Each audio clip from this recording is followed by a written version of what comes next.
करके आए हो भाई एनएलएम रिवाइज?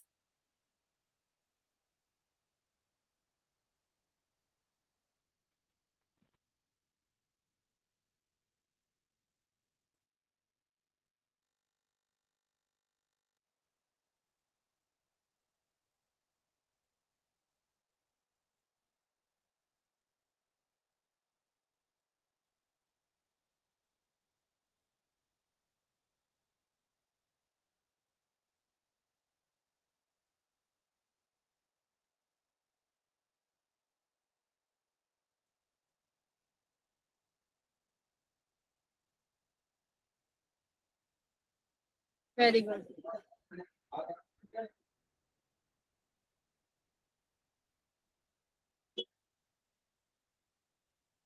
तो सिर्फ गिने चुने 5-6 सवाल हैं एनएलएम के, पहले वो सॉल्व करेंगे, उसके बाद इंडक्टर पे पढ़ेंगे जो अभी तक पढ़ रहे थे।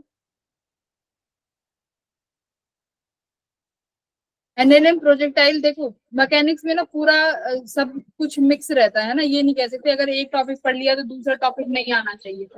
तो ये ऐसे कॉन्सेप्ट हैं, अगर तुमने पहले का पढ़ा होगा प्रोजेक्टाइल एनएलएम जब सब पढ़ा होगा तब भी तुम सॉल्व कर पाओगे। पीवाईक्यू से हम लोग 23 और 24 के सॉल्व कर चुके हैं, अब ये 22 के हैं।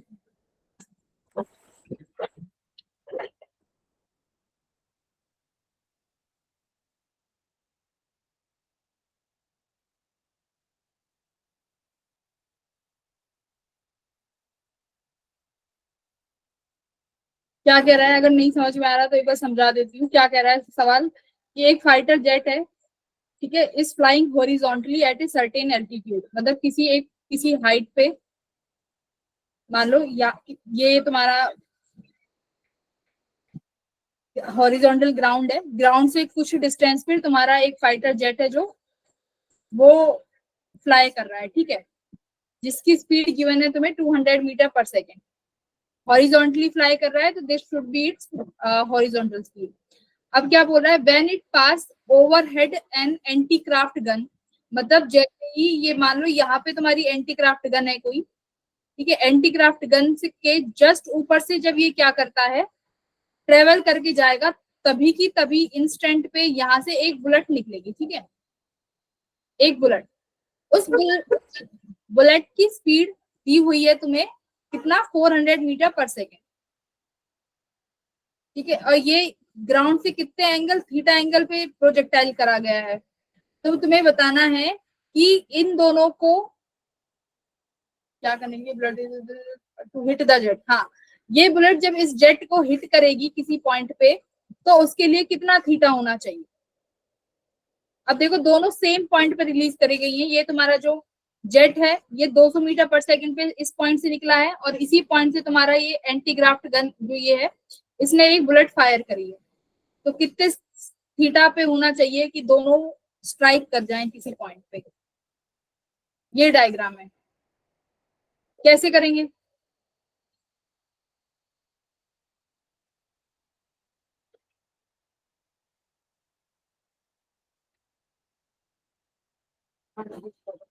हाँ जी, जल्दी बताओ, इतना समय नहीं है, कर चुके हो तुम ऐसे क्वेश्चन।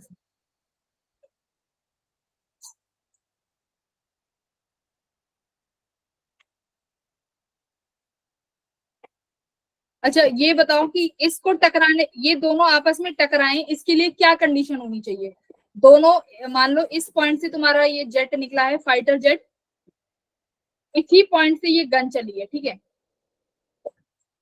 कब ये एक दूसरे से टकराएंगे, क्या ऐसी इनकी कंडीशंस होनी चाहिए कि ये दोनों एक दूसरे से के साथ हिट करें।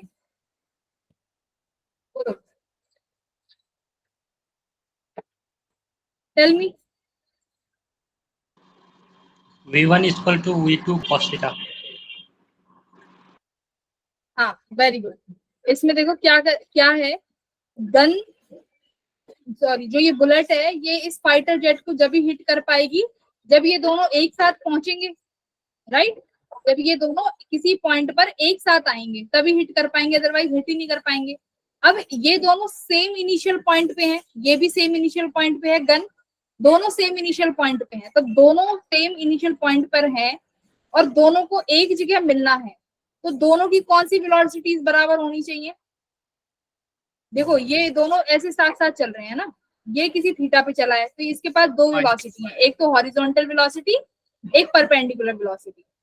तो देखो परपेंडिकुलर वेलोसिटी जो ये h डिस्टेंस यानी जिस हाइट से ये उड़ रहा है उसको कवर करेगी, और जो हॉरिजॉन्टल डिस्टेंस है वो इस रेंज को कवर करेगी, ये इसको क्या कर पाए, कैच कर पाए। तो तुम्हारे पास हॉरिजॉन्टल निकालने के लिए तो कोई हमारे पास अभी तरीका है नहीं, तो हम क्या यूज कर सकते हैं, हॉरिजॉन्टल वेलोसिटी।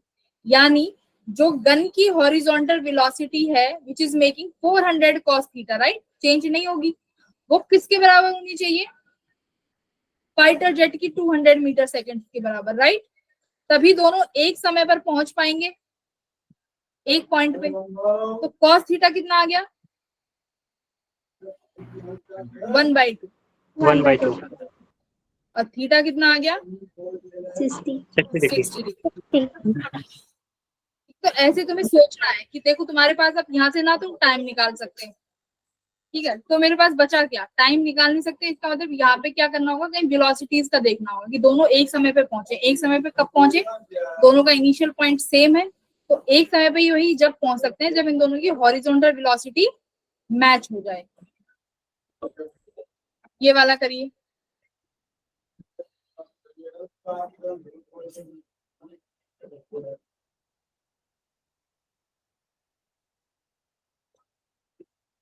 हिंदी में समझाओ एक बारी, पढ़ने में इशू है तो। Shivam, yes ma'am. ठीक है, समझाती हूँ क्या कह रहा है सवाल। सवाल कह रहा है कि कोई ट्रक है जो रेस्ट से चला है, ठीक है, इनिशियली रेस्ट पे है पर वो एक्सीलरेट कर रहा है, इनिशियली रेस्ट पे था, एक्सीलरेट कर रहा है 5 मीटर पर सेकंड स्क्वायर से। अब क्या होता है, जब इस ट्रक को चलते हुए 20 सेकंड हो जाते हैं तो 20 सेकंड में क्या होता है, इस ट्रक से एक बॉल रिलीज होती है, वो बॉल रिलीज होगी और ग्राउंड को स्ट्राइक कर जाएगी विद इन 1 सेकेंड। आपको बॉल की वेलोसिटी बतानी है जब ये ग्राउंड को हिट करी होगी। बॉल की इनिशियल वेलोसिटी बताओ जब वो ड्रॉप करा होगा ट्रक से।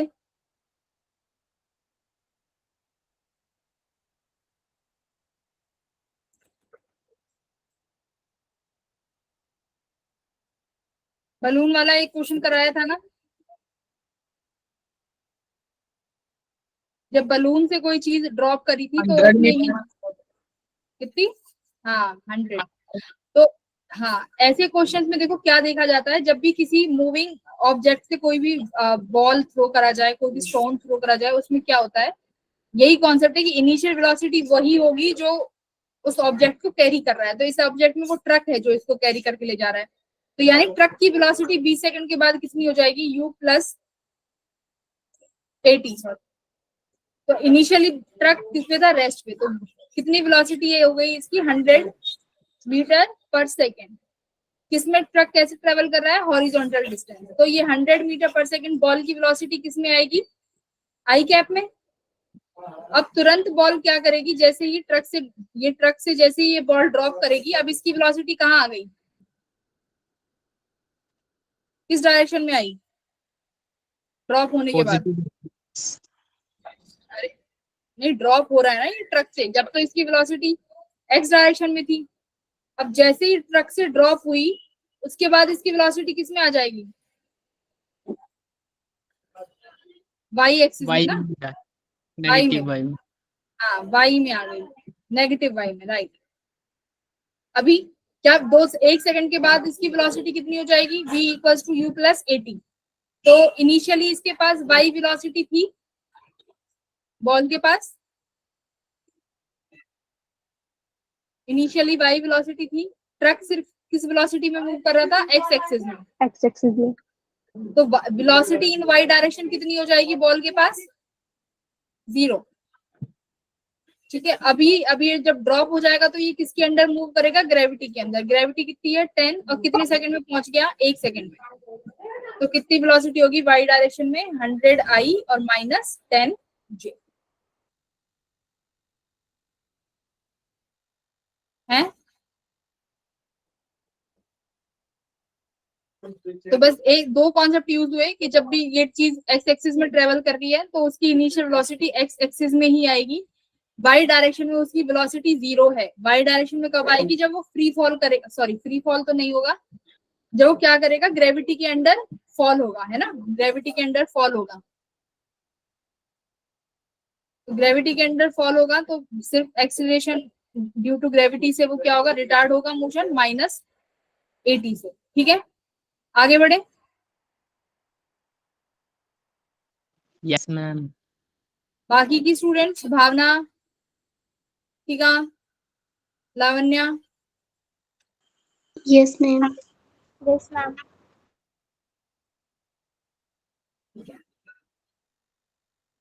और विशाली। विशाली तुम आंसर नहीं दे रही हो आजकल, क्या बात है?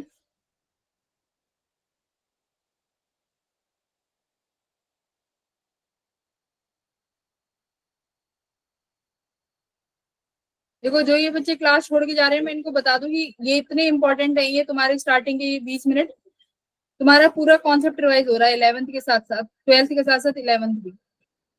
ये भी करो, ये क्वेश्चन करो। तुम खुद सोचो, अगर तुम डेली के 20 से 25 minute 12th revise 11th revise कर रहे हो डेली, ठीक है, 20-25 मिनट, तो एक महीने में कितने हो गए ये? 1 मंथ में 20 मिनट्स इंटू 30 करो, 30 डेज होते हैं, तो कितने मिनट्स हो गए? 600 मिनट्स, है ना, 600 मिनट हो गए एक महीने में। और अभी 6 मंथ है तुम्हारे पास, 6 मंथ में ये कितने हो जाएंगे? 600 इंटू 6 यानी 3600 मिनट्स। कितने कितने आवर्स में कन्वर्ट कर लो इन्हें, कितने आवर्स हो गए? 60 आवर्स। 60 घंटे। 60 घंटे कम नहीं है ये, इनको ऐसे इग्नोर मत करो। मैं नहीं छोड़ता क्लास। हाँ वेरी गुड, किसी को भी नहीं छोड़नी है, क्योंकि अभी 12th के साथ साथ 11th, ये तो तुम्हारे लिए ये समझ लो एकदम गोल्डन चांस है। अगर तुम 60 घंटे तुम्हें मिल जाएंगे, 60 आवर्स, अलग से पढ़ने की जरूरत ही नहीं है।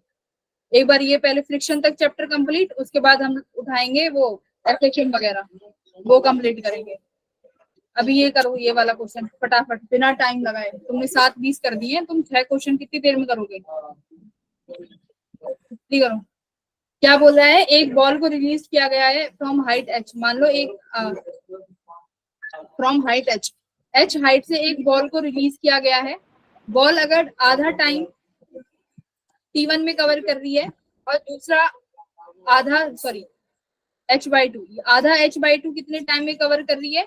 t1 में, और दूसरा आधा डिस्टेंस कवर कर रही है t2 टाइम में। तो तुम्हें बताना है t1 और t2 के बीच में रिलेशन क्या है। ठीक है मैम, फोर्थ ऑप्शन।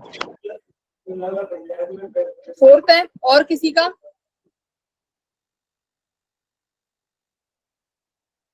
कैसे किया? फोर्थ ऑप्शन कैसे आया?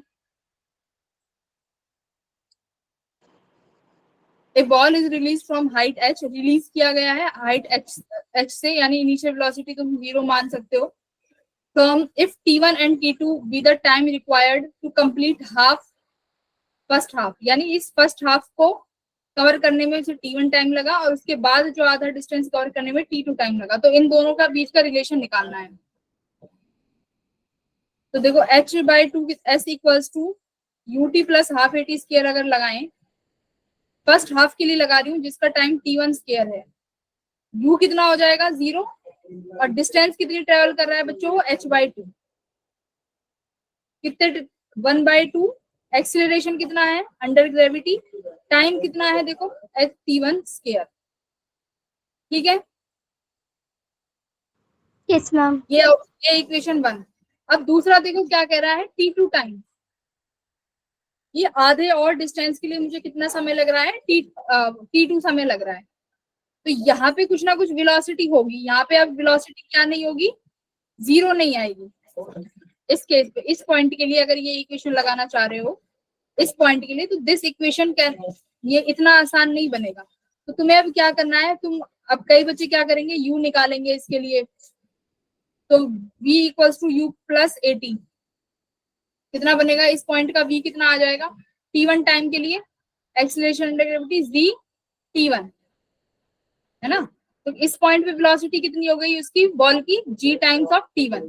या तो ये तरीका है कि s की वैल्यू यहाँ पे दोबारा h/2 equals to g t1 और फिर कितना हो जाएगा प्लस 1/2 g h/2 कितना है 1/2 g t1 स्क्वायर है ना। ये h/2 की जगह तुम दोबारा ये लिख सकते हो कि नहीं लिख सकते हो, 1/2 g t1 square equals to g t1 plus 1/2 g t2 square. Solve करना भाई इसको। ओहो, ये तो t1 स्क्वायर और t2 स्क्वायर में फिर तो लेंथी हो जाएगा, एक सेकेंड, ये gt1 स्क्वायर, ये gt1, ये 1/2 g t2 स्क्वायर। तो देखो ऐसे लेंथ ही पड़ेगा, इस तरीके से तो ये सॉल्व होएगा ही नहीं। तो अभी क्या करें, मतलब इस इक्वेशन से तो काम नहीं बन रहा, अगर यहाँ से इस पॉइंट के लिए और इस पॉइंट के लिए लगा रहे हैं तो नहीं काम बन रहा। तो अब क्या करें, फिर दोबारा इनिशियल पॉइंट के लिए और फाइनल पॉइंट के लिए लगा सकते हैं।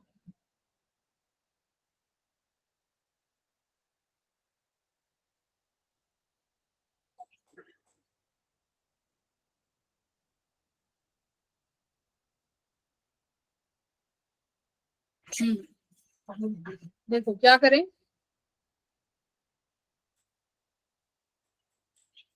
अब यानी मुझे इस बी या इस वाले पॉइंट से और इस वाले पॉइंट से, मान लो ये ए पॉइंट, ये बी पॉइंट और ये सी पॉइंट, बी टू सी लगाने पे कोई फायदा नहीं हुआ। तो दोबारा एक काम करो, ए से सी के लिए लगा लो, जिससे तुम्हारी इनिशियल वेलोसिटी 0 हो जाए। तो s equals to 1/2 a t square, right, ये इक्वेशन सेकंड। अब a से c के लिए लगाओ, तो ये a से c डिस्टेंस कितना है h, 1/2। इस केस में एक्सीलरेशन कितना हो जाएगा g। कितना समय लग रहा है a से c आने पर, t1 प्लस t2 स्क्वायर, तो इस पर ठीक है। तो अब ये है तुम्हारी इक्वेशन 1 और ये इक्वेशन 2, अब दोनों स्क्वायर में है। अब ये फायदा है कि यहाँ पे दोनों चीजें स्क्वायर में बनेगी। तो h कितना आ गया 1/2 g t1 प्लस t2 का होल स्क्वायर है, t1 square plus 1/2 g t2 square plus 1/2 g 2t1 t2।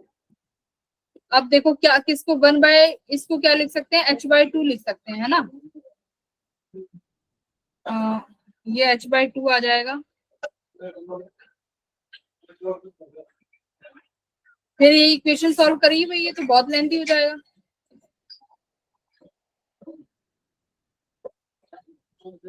Solve करो इस इक्वेशन को, क्या बनेगा। मैम कर रखी है मैम, ऑप्शन 4 आ रहे हैं। 4 ही आ रहा है पक्का, और किसी का ये होगा h इक्वल्स टू h/2 की जगह क्या रखा हमने, h equals to 1/2 g t1 square g t2 square g t2 square. अब एक काम करते हैं, इस t1 स्क्वायर को यहाँ से हटा देते हैं ना, ये इसकी जगह अगर h/2 रखते हैं तो ये h माइनस h/2 यहाँ चला जाएगा, h/2 2h/2, यानी ये h/2 हो जाएगा। यहाँ से बचेगा 1/2 g t2 square plus 1/2 g, तो ये 2 से 2 कट गया, ये बचेगा t1 और t2।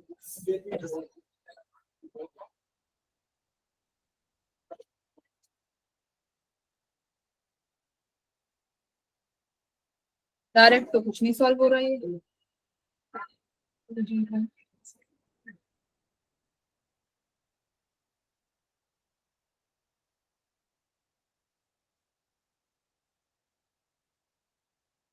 और किसी की हुई है इक्वेशन सॉल्व,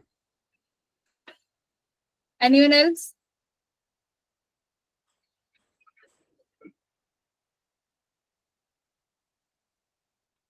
मैम थर्ड आ रहा है। कैंसिल हो रहा है, कैंसिल हो रहा है क्या कुछ? कैंसिल तो नहीं हो रहा कुछ भी। मेरा ऐसी कोई G T one ma'am plus third आ टी रहा टू का होल स्क्वायर, ठीक है। ये एच आया, अगर इस एच की जगह ये वाली वैल्यूज रख के दोनों को कंपेयर करें। अच्छा एक काम करो, इस एच की जगह इस एच बाई टू, ये एक काम करो, ये एच की जगह ना ये 1/, एक सेकेंड, ठीक है। अब देखो ऐसे करो, ये ऐसे करते हैं।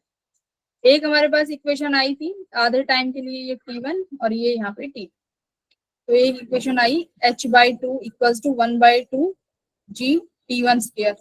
दूसरी इक्वेशन आई h equals to 1/2 g T1 plus T2 का होल स्क्वायर। तो h की वैल्यू यहाँ पे कितनी रख लो, 1/2 g T1 स्क्वायर लिख लो, और ये कितना हो गया 1/2 g।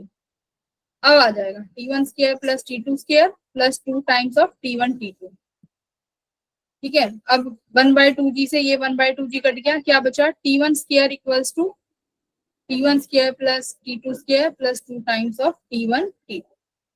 अब क्या ये T1 स्क्वायर कट जाएगा भाई,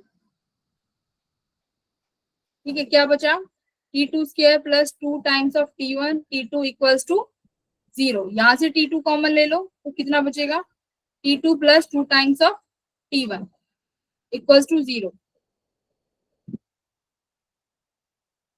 तो क्या रिलेशन आया, एक तो T2 की वैल्यू 0 आई, यहाँ से ये T2 कितना आया,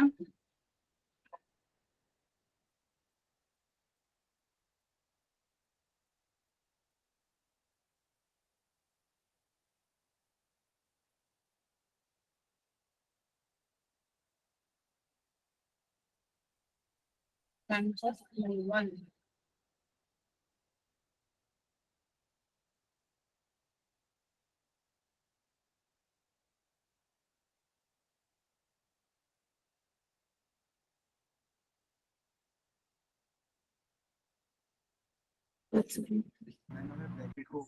कहाँ पे कुछ एरर दिख रहा है कहीं पे, होगा तो देखो ऐसे ही।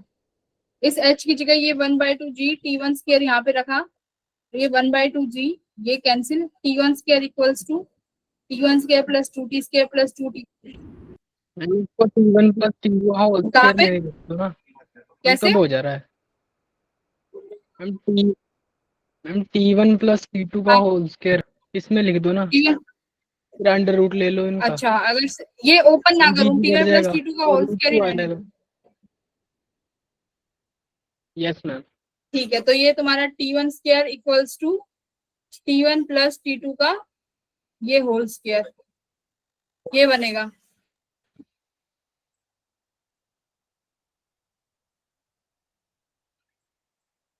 तो फिर ये रिलेशन है,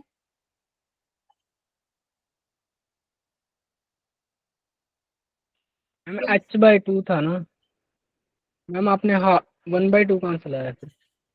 ये h/2 आया था ना, फर्स्ट इक्वेशन आई थी जो h/2 equals to 1/2 GT1 square. ये 2 से मैंने ये 2 कैंसिल कर दिया, तो h कितना आ गया GT1 बाय स्क्वायर। तो मैंने यहाँ से h की वैल्यू, अरे अच्छा h की वैल्यू फिर यहाँ पे सिर्फ कितना आना चाहिए, 1/2 भी आया हाँ साथ में। 1/2 नहीं आएगा फिर, ठीक है। यहाँ पे एरर, ये एरर है भाई, ठीक है। जल्दी जल्दी में देखो क्या मिस्टेक कर दी, ये 1/2 नहीं आएगा यहाँ पे।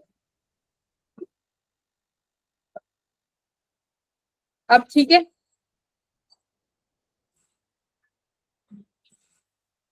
Yes ma'am. हो गया।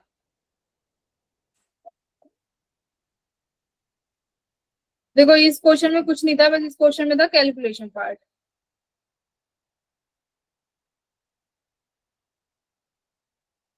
तो अभी ये जी से ये जी कैंसिल हो गया, तो T1 स्क्वायर किसके बराबर आ गया तुम्हारा 1/2, राइट। ये T1 square equals to 1/2 root T1 plus T2 square. अब तुम यहाँ से सॉल्व कर सकते हो इस पार्ट, कैसे इसको अब पूरा रूट ऐसे कर सकते हो, इक्वल्स टू 1/√2 T1 प्लस, या फिर ऐसे कर दो, देखो 2 को यहाँ ले जाओ, 2 T1 square equals to T1 plus T2 का ये होल स्क्वायर है, अब इसको लिख लो रूट T1 का whole square equals to T1 plus T2 का होल स्क्वायर। ये स्क्वायर से ये स्क्वायर कैंसिल हो गया, तो रूट T1, अब ये माइनस T1 यहाँ पे ले आओ, क्या बचा T2, तो क्या कॉमन ले लो, T1 कॉमन ले लिया, क्या आ गया √2 - 1 इक्वल्स टू T2। तो भाई डी तो नहीं आया, डी ऑप्शन आया है, डी करेक्ट। तो छोटी सी एरर हो गई थी हमसे, यहाँ पे हम लोगों ने ये 1/2 ले लिया था। इसको ओपन मत करो, T1 प्लस T2 ही रखो। ठीक, सही है। अब तो आपको समझ में आ गया। कई बार पता है यही गलती करते हैं, कई बार मेरे से भी ये मिस्टेक हो जाती है, हम लोग ना स्क्वायर को ओपन कर देते हैं, वो स्क्वायर को ओपन करते ही ना लेंथी हो जाता है। हमेशा स्क्वायर को क्या करो, काटने की कोशिश करो। जैसे यहाँ पे हमने स्क्वायर को कट करने की कोशिश करी, जैसे हम लोग इलेक्ट्रिक फील्ड में भी करते हैं, जब नल पॉइंट फाइंड करते हैं वहां पे भी हम लोग यही मेथड यूज करते हैं कि सबको क्या बनाते हैं, रूट्स में बनाते हैं, जिससे कि रूट कैंसिल हो जाए। ये हमेशा स्ट्रेटेजी एक बार माइंड में रख के चलना कि रूट्स को हमेशा कैंसिल करना। ठीक है, अब ये चलो ये बताओ, ये है फोर्स और टाइम का ग्राफ, ठीक है, एफटी ग्राफ है, तो बताना है कि इम्पल्स किस ग्राफ का सबसे ज्यादा होगा। तो कैसे बताओगे, एफटी ग्राफ क्या देता है बच्चों, एफटी ग्राफ का एरिया। इम्पल्स हाँ, तो एफटी ग्राफ का एरिया तुम्हें क्या देगा, इम्पल्स। और एफ इम्पल्स की और कैसे निकाल सकते हो, इम्पल्स का फॉर्मूला क्या होता है, एक तो तुम्हारे पास इम्पल्स का फॉर्मूला है F into T, F into T, और इम्पल्स को क्या बोलते हैं, चेंज इन मैग्नेट वो मोमेंटम, कि मोमेंटम में कितना चेंज आया है ना, एम वी माइनस यू भी करते हैं कई बार। ये फॉर्मूले हैं तुम्हारे इम्पल्स के। तो अब यहाँ पे एफ टी ग्राफ है, तो यानी तुम्हें एरिया देखना है, तो तुम बताओ कि किसका एरिया सबसे ज्यादा होगा।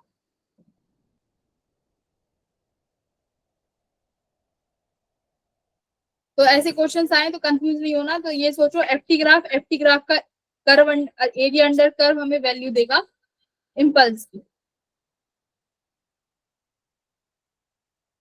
तो ये कैलकुलेटिव पार्ट है, सॉल्व करोगे तो तुम्हें दिखेगा कि सबसे ज्यादा एरिया किसका आया है, फोर्थ का। ठीक है, कैलकुलेशन है, इसको अपने आप करना। कॉन्सेप्ट क्या था, एरिया, एफटी ग्राफ का एरिया देगा इम्पल्स। ये वाला क्वेश्चन करो। मैम फोर्थ और सेकंड सेम तो है। कौन कौन सा, फोर्थ और सेकंड। फोर्थ और सेकंड, क्यों भाई, फोर्थ देखो, फोर्थ में किसका एरिया निकलेगा, सेकंड में किसका एरिया निकलेगा, area of rectangle, length into belt, rectangle का एरिया, राइट। ये क्या है, ट्राइंगल है, ये डैश डैश लाइन है, ये देखो, this is the dash dash line.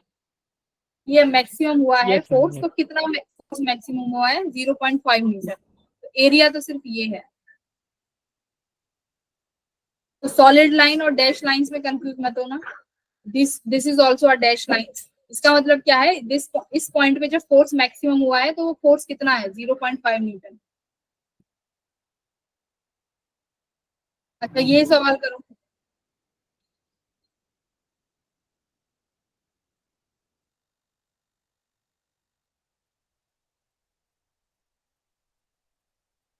Calculation में हमने टाइम खा लिया। इसमें क्या है, दो एक चेन है जिसका मास m है, ठीक है, और उसकी लेंथ l है।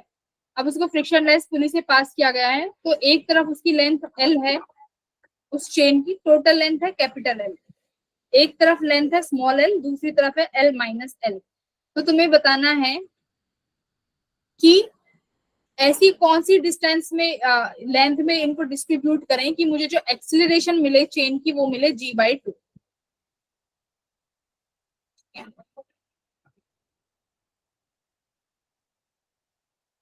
या किस पॉइंट पे, मतलब वो खुद ही हो, अगर खुद ही वो हो रही है, चेंज हो रही है इसकी लेंथ, इसका मतलब एक्सिलरेट कर रहा है ना ये चेन, तो एक ऐसा पॉइंट आएगा जिसपे इसकी एक्सिलरेशन g/2 हो जाएगी। तो तुम्हें बतानी है कब होगी, मतलब किस रेशो में ये चेन डिवाइड होंगी दोनों तरफ कि इनका एक्सिलरेशन g/2 आ जाएगा। एक्स की वैल्यू बतानी है इस केस में।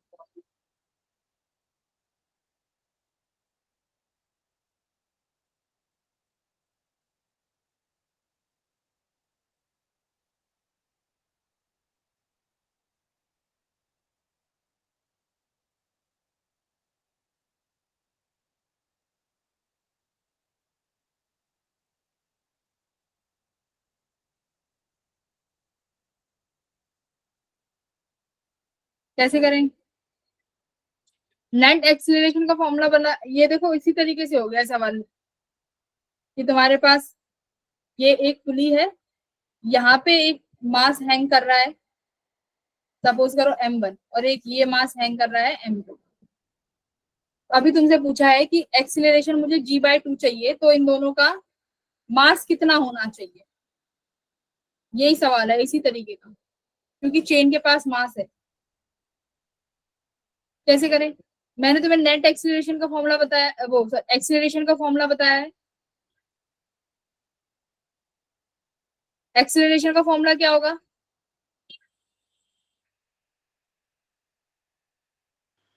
m2 minus m1 upon m2 plus हाँ, m1। एक्सीलरेशन का फॉर्मूला है नेट फोर्स अपॉन टोटल मास। कहीं भी इस फॉर्मूले को यूज कर लो, नेट फोर्स देखना है। तो यहाँ पे मुझे बताओ नेट फोर्स कौन सी है भाई? अगर पुली तुम्हारी फ्रिक्शन लेस है और मास लेस है, तो सिर्फ तुम्हारे पास एक ही फोर्स होगा, which is gravity, right, weight, जो डाउनवर्ड एक्ट कर रहा होगा। ट्रू और फॉल्स? ट्रू है तो मैम। अभी इस वाली चेन का मास बताओ कितना है? अगर टोटल मास m है, तो मास पर यूनिट लेंथ निकाल लो, mass per unit length multiply by l minus small l। इस चेन का मास कितना हो जाएगा? Mass per unit length multiply by mass of this chain, कितना है? Small l।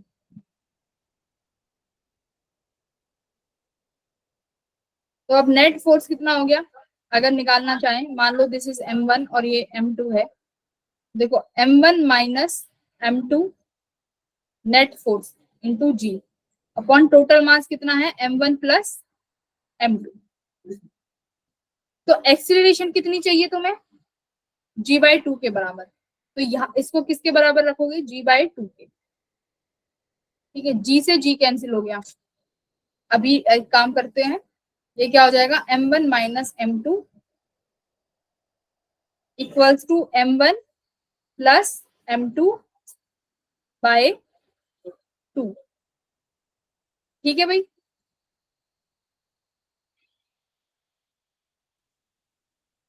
अब इनके जो ये मासेस हैं m/l, ऐसे करके इनको लिखो यहाँ पे। कितना है? m1 कितना है? m/l, capital L minus L, minus m2 की वैल्यू बताओ, रख के बताओ कितना आएगा। इस इक्वेशन में ये वाली वैल्यूज रखो और मुझे बताओ लेंथ कितनी आनी चाहिए? x।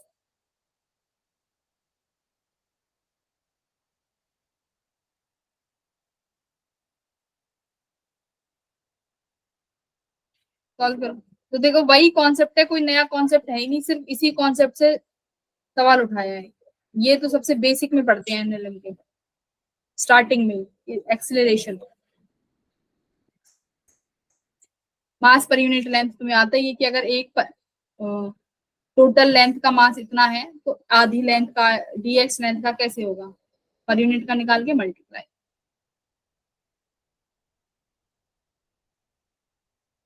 फास्ट फास्ट कैलकुलेट करो।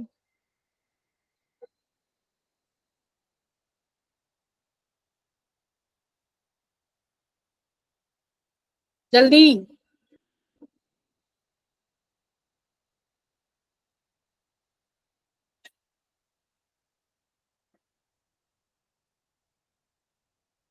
या फिर इसको ऐसे भी तो कर सकते हो, m1 minus m2 equals to m1 plus m2 by 2 है ये।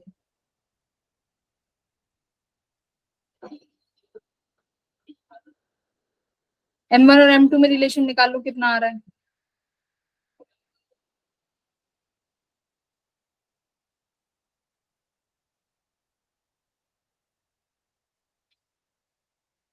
m1 और m2 में रिलेशन निकालो, कितना है?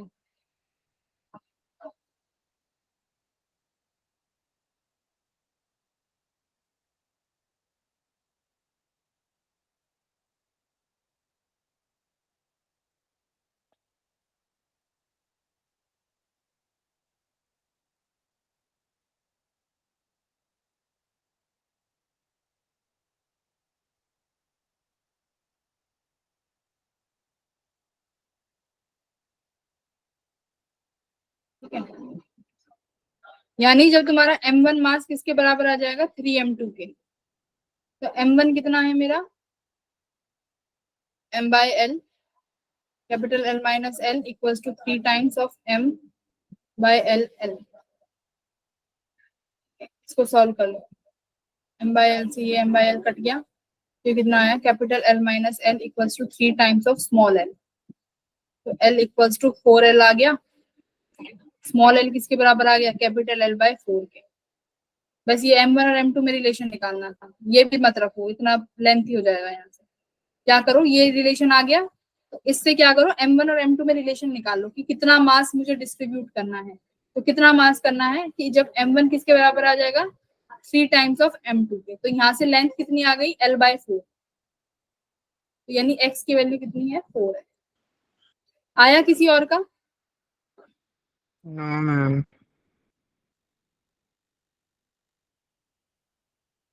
नहीं आया,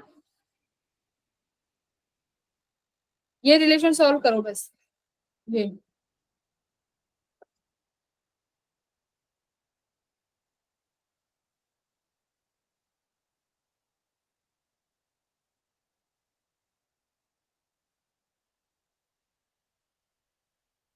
लो, ये इतना समझ में आया,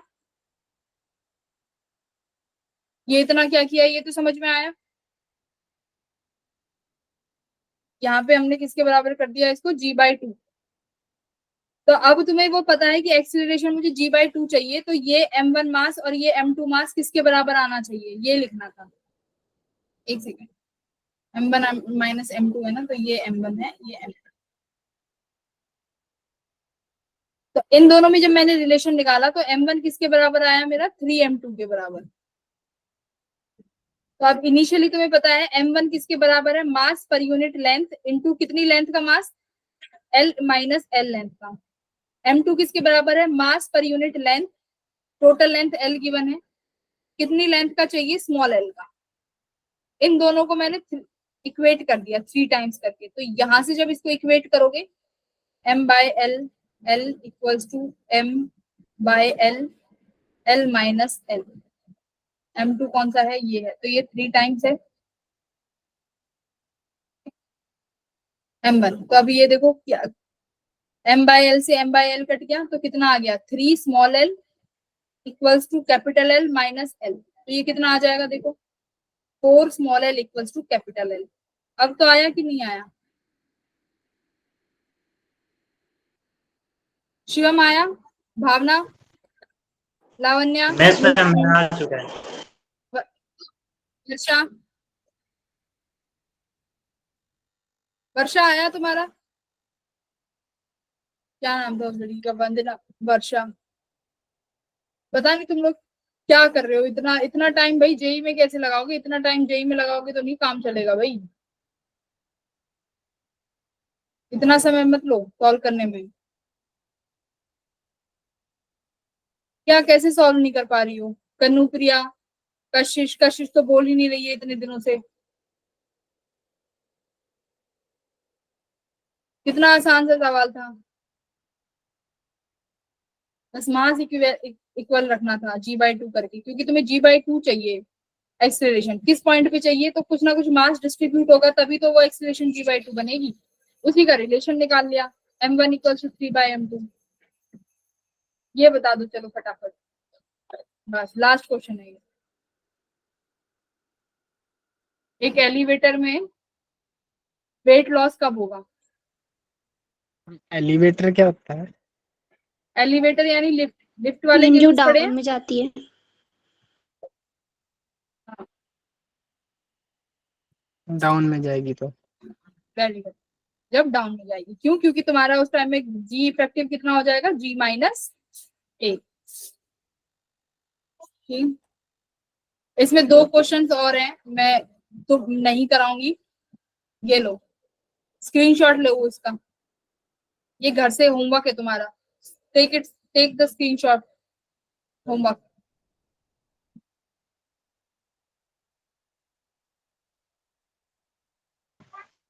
हो गया भाई, चले आगे बढ़े डेली। अपने चैप्टर पे। Yes ma'am. Yes ma'am. अब आ जाओ इंडक्टर पे, बहुत हो गया भाई, तुम लोग तो पूरा समय इसी में ले जाते हो, कैसे सिलेबस कराऊंगी मैं।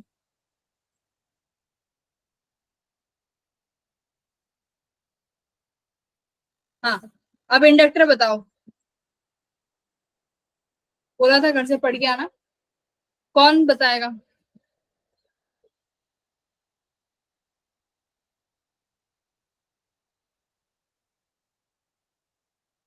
पीवाईक्यू सीरीज चल रही है एक तरीके से तुम्हारी क्लास 11 की, तो कोई भी बच्चा क्लास तो छोड़ेगा ही नहीं।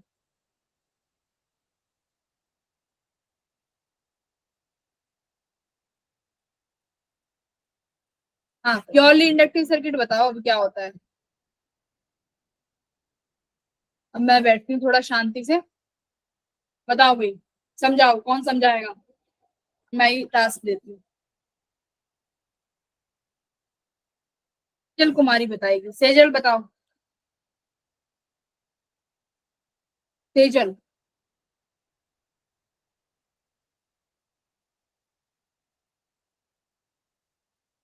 सेजल बोलो। शानू गलत आंसर था, 2 नहीं 4। शिवम वेरी गुड, शिवम सही आंसर देता है।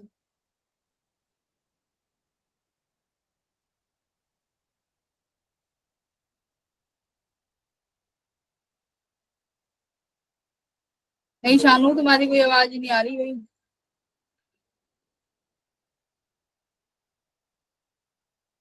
सेजल, क्लास में हो कि नहीं हो।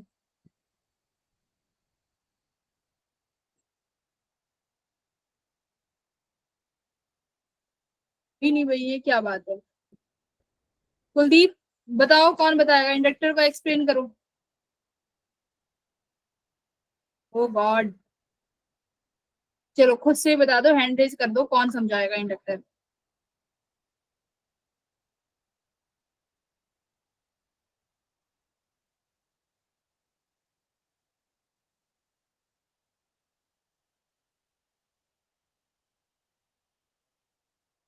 जो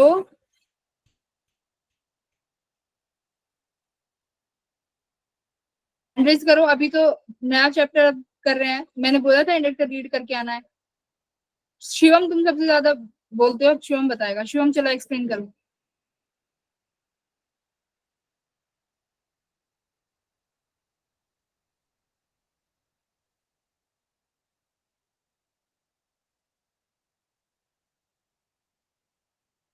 शिवम कुमार चला गया क्या ये।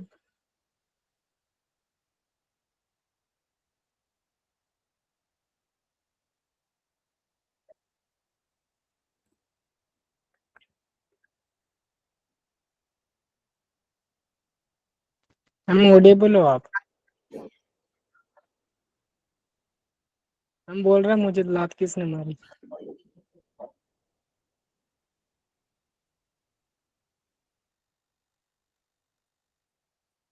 शिवम कुमार,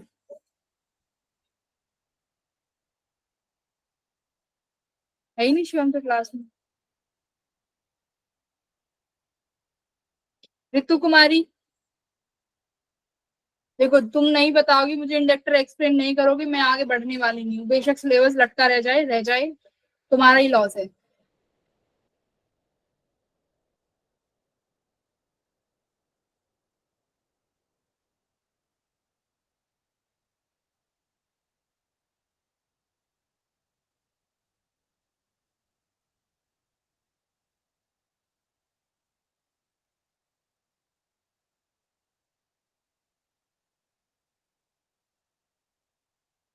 शानू गोयल तुम समझाओ फिर। शानू,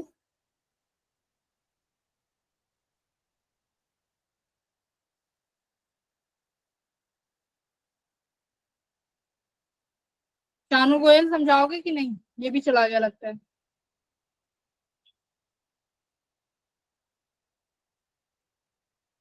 इशिका बताओगी।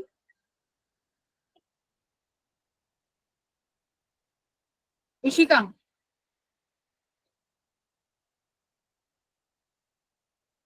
देखो तुम रिस्पॉन्स नहीं करोगे, मैं सिलेबस नहीं बढ़ा रही आगे। अब बताओ क्या करना है।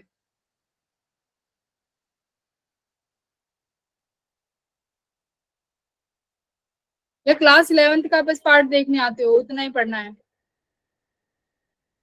मेरा क्वेश्चन है कि इंडक्टर के बारे में बता दो। अभी जब एक इंडक्टर को हम लोग एसी वोल्टेज के साथ कनेक्ट करते हैं तो क्या क्या तुम लोगों ने अभी तक पढ़ा है, मुझे बस वही बता दो। यही क्वेश्चन है मेरा।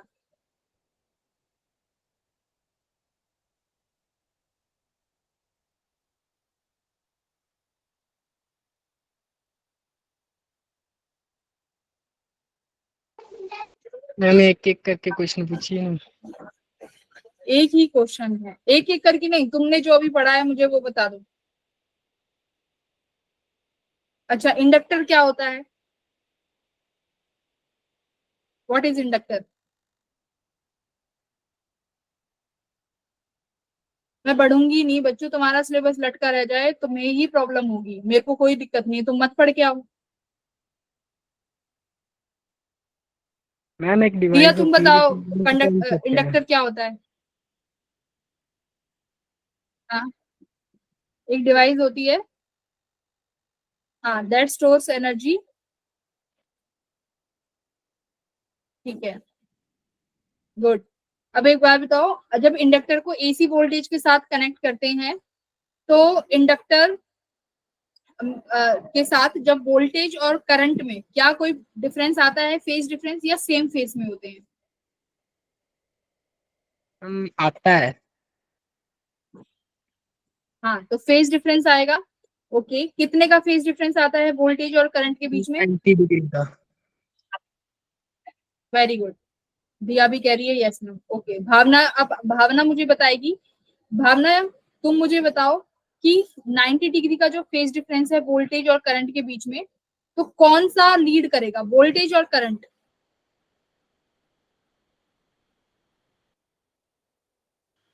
भावना क्या लीड करेगा, voltage? End voltage. Very good. क्या लीड करेगी, वोल्टेज लीड करेगी।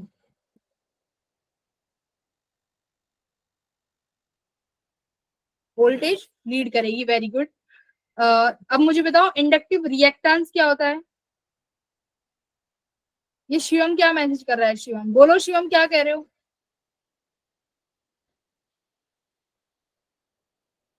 किसकी वॉइस नहीं आ रही? तुम्हारी तो नहीं आ रही, हमें औरों की तो आ रही है।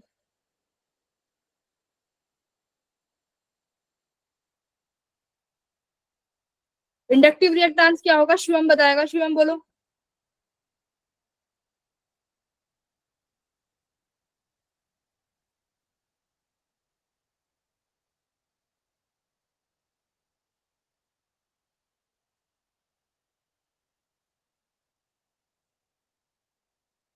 कशिश बताएगी भाई, कशिश अब बहुत दिनों से चुप है। कशिश बताओ, व्हाट इज इंडक्टिव रिएक्टेंस?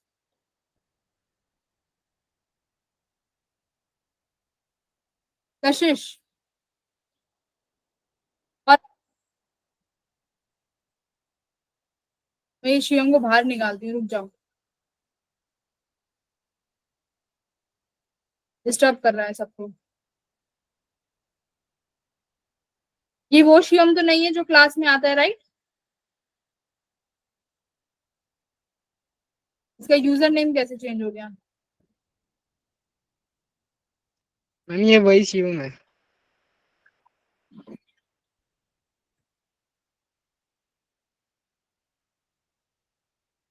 कशिश बोलो। कशिश तो छोड़ गई। गौरव बताएगा तो फिर, गौरव तुम बताओ, what is inductive reactance? Ma'am वो करंट को मतलब अपोजिट डायरेक्ट मतलब उसकी फ्लो को चेंज करता है अपोजिट डायरेक्शन में। नहीं, चेंज कैसे करेगा डायरेक्शन में इंडक्टिव रिएक्टेंस? इंडक्टिव रिएक्टेंस का काम है अपोज करना। जब करंट फ्लो करेगा तो वो क्या करेगा, एक एसी करंट जब उसमें फ्लो करेगा तो एक रेजिस्टेंस पैदा करेगा कि करंट को मैं फ्लो नहीं होने दूंगा, तो एक रेजिस्टेंस देगा वो रेजिस्टेंस कितना है, उसे बोलते हैं इंडक्टिव रिएक्टेंस। उसकी वैल्यू कितनी है इंडक्टिव रिएक्टेंस की? ओमेगा एल, है ना? देखो अब यहाँ पे आ जाओ। ठीक है, तुम लोगों को थोड़ा थोड़ा मालूम है, इट्स फाइन।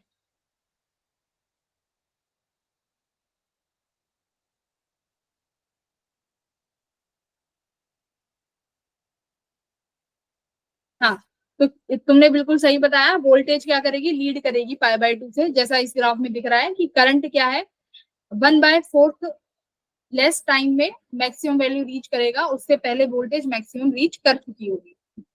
ठीक है, अब ये देखो फेसर डायग्राम, वही हम लोग देख चुके हैं कि वोल्टेज क्या रहने वाली है, लीड करेगी, करंट पीछे है, सेम यहाँ पे वही है, वोल्टेज आगे है, करंट पीछे है, कितने से, पाई बाय 2 से, पाई बाय 2 टाइम्स पीछे है, ये ओमेगा टी, और ये इसके बीच वोल्टेज और आई के बीच में जो एंगल है वो कितना है, पाई बाय 2। ये जो लेंथ है ये क्या दिखा रही है, पीक वैल्यू। पीक वैल्यू का मतलब है कि वीएम जो है पीक वैल्यू वो ग्रेटर है मेरे आईएम से, ये हम लोग कर चुके हैं। इसके बाद पावर देखा था इंडक्टिव सर्किट में, एवरेज पावर कितना आया था इंडक्टिव सर्किट में, 0 एवरेज पावर। कल देखा था ना, तुम लोगों ने बताया था कि मैम साइन 2 ओमेगा टी कितना हो जाएगा, फुल साइकिल के लिए 0 हो जाएगा। तो एवरेज पावर कितनी आ गई तुम्हारी पूरी साइकिल के लिए, कितनी आई भाई, 0 है ना। क्या किया, वही फॉर्मूला है पावर का, फॉर्मूला आई इंटू वी। तो आई की वैल्यू रखी I M sine cos omega T I थी, और ये कितना है V M sine omega T. तो cos omega T sine omega T किसका फॉर्मूला बन जाएगा, cos omega T sine omega T किसका फॉर्मूला होता है, अगर 2 से मल्टीप्लाई, हाँ अगर ये 2 से मल्टीप्लाई कर दूं तो this will give you sine 2 theta, यानी साइन 2 ओमेगा टी, राइट। तो ये साइन ओमेगा टी, तो 2 से हमने मल्टीप्लाई किया है तो 2 से मुझे डिवाइड भी करना पड़ेगा, तो 2 से मल्टीप्लाई 2 से डिवाइड, तो ये 2 से जब मल्टीप्लाई कर दिया तो this will whole term converted into sine 2 theta. तो sine 2 omega T for a complete cycle will give you 0। ये हम लोग देख चुके हैं, साइन ओमेगा टी कितना देता है कंप्लीट साइकिल के लिए, 0 देगा। मतलब साइन थीटा अगर 0 है कंप्लीट साइकिल के लिए तो साइन 2 थीटा भी 0 होगा, राइट। तो ये वही चीज है, sine 2 omega t will give you 0। तो एवरेज पावर कितना आ गया, 0 आ गया। उसके बाद मैंने तुम्हें क्वेश्चन दिया था कि आपको जब एवरेज पावर निकालनी है कितने टाइम के लिए, t/4 टाइम के लिए, कि जब करंट फ्लो कर रहा है सर्किट में तो t 0 से लेके t/4 में कितना पावर जनरेट होगा, कितना पावर आएगा। तो कैसे, मैंने बोला है पावर जब भी निकालेंगे तो ये फॉर्मूला तुम्हें यूज करना है, या कोई भी क्वांटिटी जो टाइम डिपेंडेंट है you have to use this formula, right. तो ये फॉर्मूला आप लोगों ने यूज किया, 0 से t/4 minus V M I M 2 sine 2 omega t by d t, 0 से t/4 डी। ठीक है, अब सिर्फ और सिर्फ इस क्वेश्चन में क्या रह गया है, इंटीग्रेशन। अगर इंटीग्रेशन आता है तो सवाल कर ले जाओगे, इंटीग्रेशन नहीं आता है तो बैठे रह जाना। इंटीग्रेशन भी सिर्फ किसका करना है, एक ही क्वांटिटी है साइन 2 ओमेगा टी। बाकी टर्म्स कैसी हैं, बाकी टर्म्स कैसी हैं,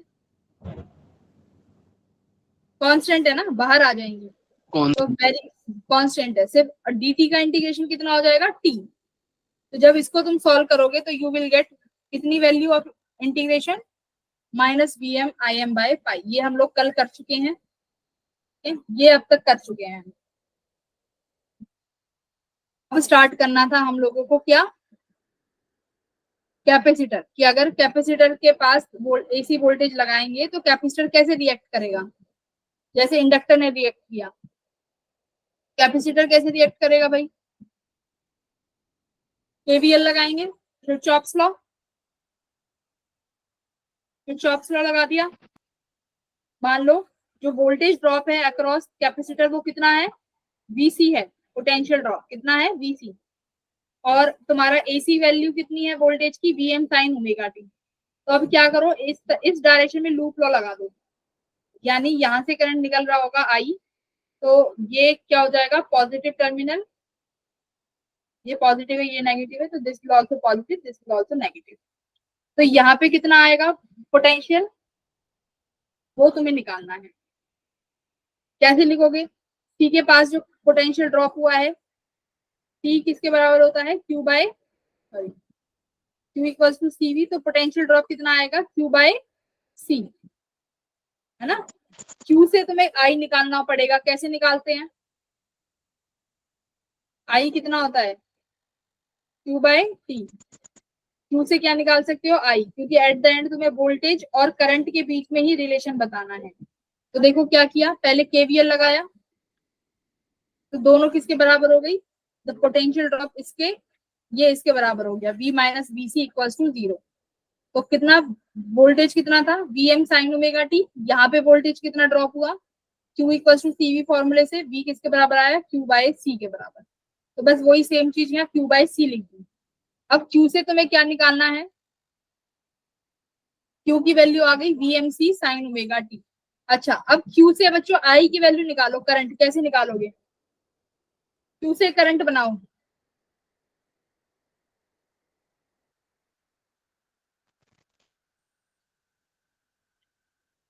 बोलिए। हम दोनों साइड टाइम को डिवाइड कर देंगे। हाँ देखो चार्ज है, चार्ज से तुम्हें करंट बनाना है, तो I क्या होता है, dq by dt।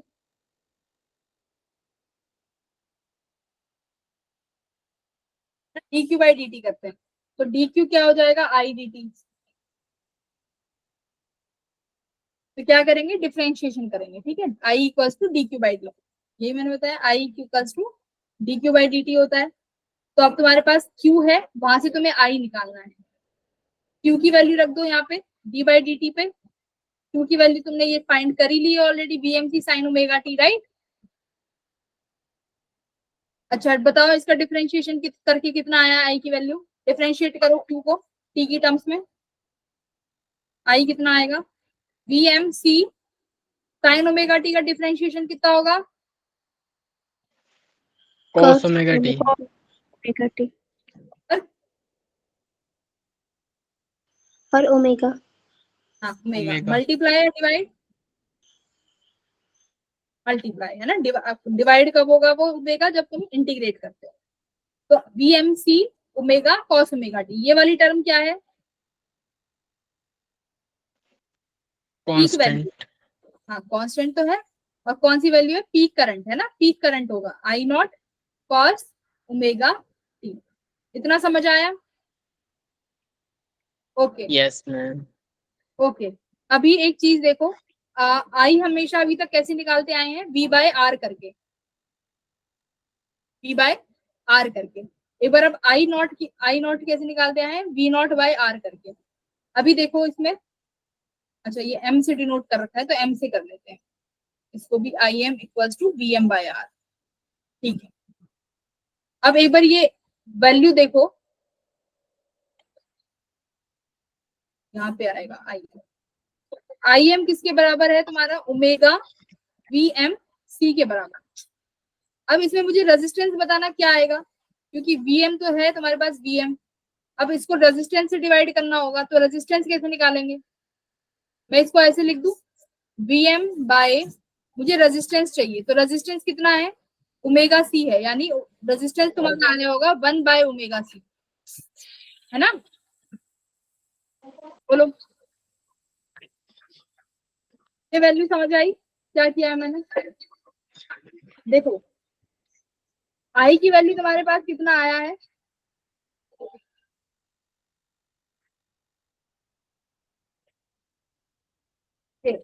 Omega t V M cos omega t, ठीक है। और आई आता कैसे है, वी बाय आर करके, बिल्कुल ठीक है।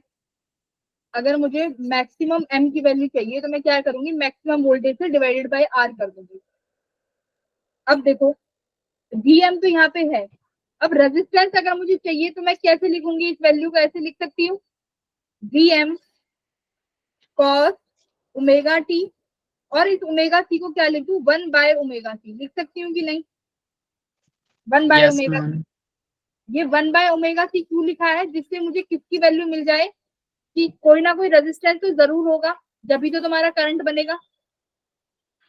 तो क्या है, अब ये वैल्यू क्या हो गई, 1 बाय ओमेगा सी, ये क्या है 1 by omega C, this is a kind of resistance, है ना। किस चीज का रेजिस्टेंस है, कैपेसिटर का। एक कैपेसिटर करंट को फ्लो होने में कितना रेजिस्टेंस ऑफर कर रहा है, तो उस रेजिस्टेंस को यहाँ पे क्या बोला है, कैपेसिटिव रिएक्टेंस। वहां पे क्या था, इंडक्टिव रिएक्टेंस, क्योंकि वो किसकी वजह से था, इंडक्टर की वजह से, ये कैपेसिटर की वजह से है, तो इसको देखो सी भी आ रहा है, इसको क्या बोलेंगे, कैपेसिटिव रिएक्टेंस, यानी कैपेसिटर की वजह से आने वाला रेजिस्टेंस। तो 1 by omega C equals to ये रेजिस्टेंस हो गया। इसको किसे डिनोट करेंगे? एक्स सी से। बोलो, एक्सएल को किससे डिनोट किया था? ओमेगा एल से। Omega L. एक्सएल आया था ओमेगा एल, एक्स सी कितना आया है? 1/ओमेगा सी। बोलो, इतना समझ आया? Yes ma'am. यस ठीक, ओके। तो कितना आया? आई एम की वैल्यू Vm/1/ओमेगा सी विच इज रेजिस्टेंस, जिसको कैपेसिटिव रिएक्टेंस बोला है। अब एक काम करो, मुझे बताओ डीसी के लिए कैपेसिटिव रिएक्टेंस कितना होगा? डीसी के लिए XC इक्वल्स टू 1/ओमेगा सी। तो ओमेगा कितना होता है? 2 पाई फ्रीक्वेंसी, ये यस मैम। कैपेसिटिव रिएक्टेंस का सी। तो डीसी के लिए फ्रीक्वेंसी कितनी होती है?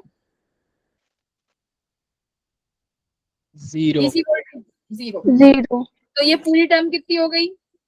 0। 0 1/0 यानी इनफाइनाइट। infinite तो कैपेसिटर एक डीसी वोल्टेज के लिए कितना रिएक्टेंस देगा? इनफाइनाइट। इनफाइनाइट। Infinite reactance. और वहीं पे तुम्हारा इंडक्टर कितना दे रहा था डीसी के लिए?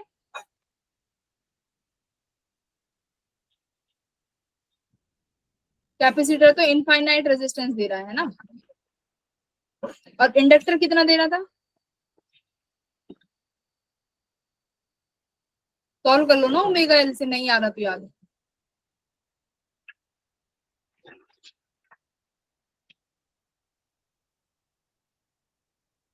ओमेगा एल है ना इंडक्टर का रिएक्टेंस, तो ओमेगा में फ्रीक्वेंसी कितना होगा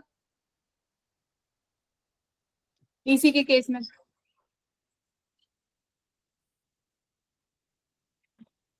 भाई डीसी के केस में ओमेगा कितनी आएगी?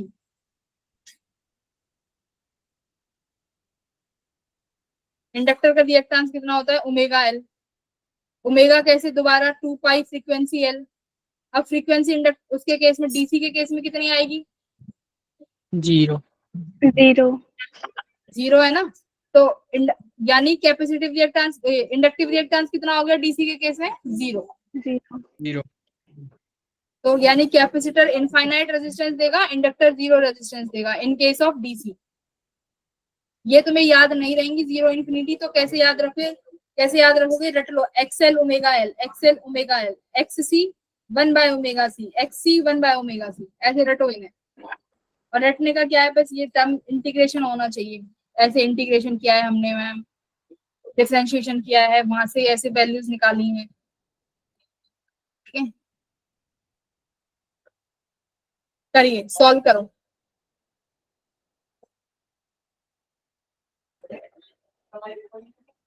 आरएमएस वैल्यू निकालो और कैपेसिटिव रिएक्टेंस निकालो।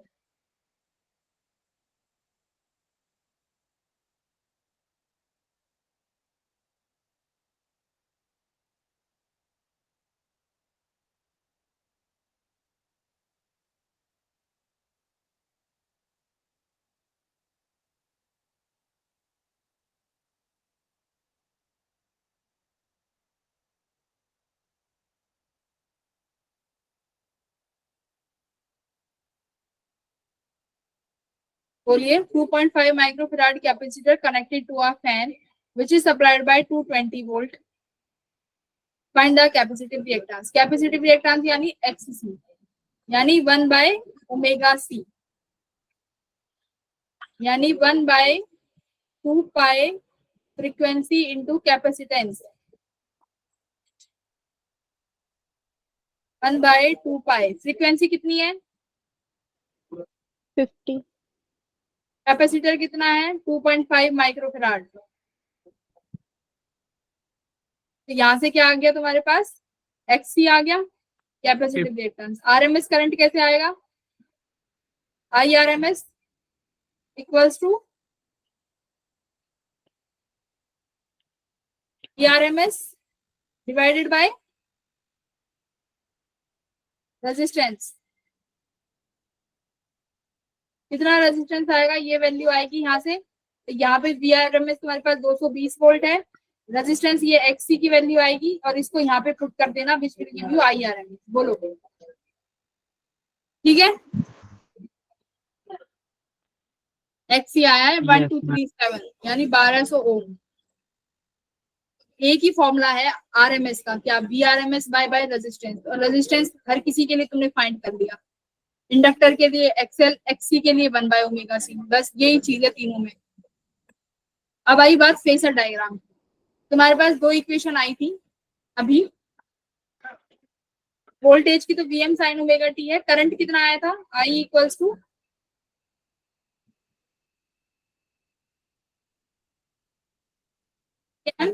ωc cos ωt।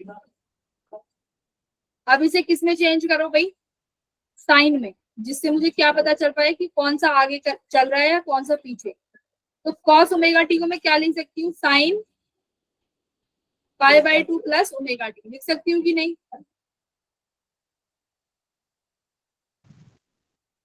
बोलो, साइन 90 प्लस ωt कितना होगा, यानी सेकंड क्वाड्रेंट की बात कर रही हूँ, सेकंड क्वाड्रेंट।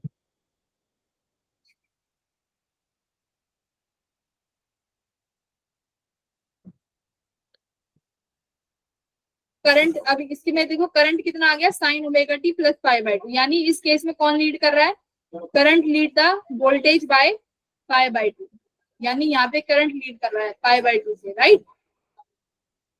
Yes ma'am. बस यही चीज है।